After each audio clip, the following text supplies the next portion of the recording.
Hi, Essentials families. I just wanted to make a quick video talking about the simple structure of a sentence. This week, you guys get to do your analytical task at home with your sentences, and you will notice by the end of the week that all of the sentences are in the simple structure. So I thought I would just take a quick minute to redefine what the simple structure was, and just so that you could maybe have a little bit more explanation to give your students if they want to know why is it a simple structure versus a compound or a complex or a compound complex.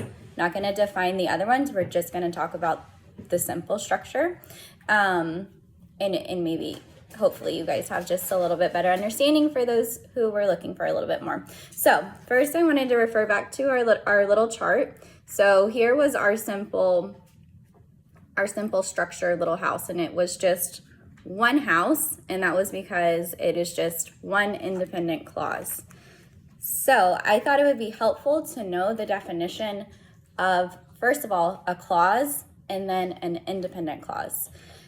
So we at our house like to use a little tune for our clauses that goes, I believe it's Santa Claus is coming to town. So for a clause, we define a clause. You want to sing it with me? Yeah. Okay. Ember's here too. You want to jump in? Sure. Okay, so for a clause, what is a clause?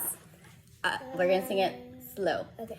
A clause is a group of words that contain both a subject and a verb. Then there are two types of clauses. So a clause is a group of words that contain both a subject and a verb. Now, there are two types of clauses.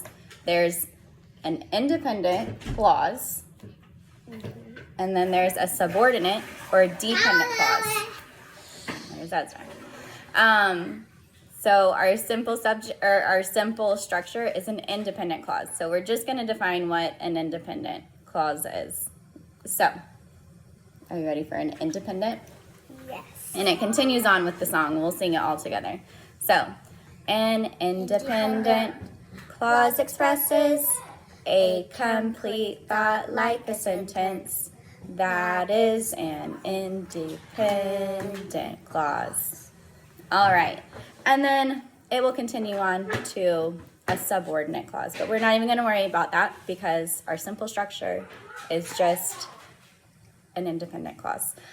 So let's sing the whole song all together about our clauses.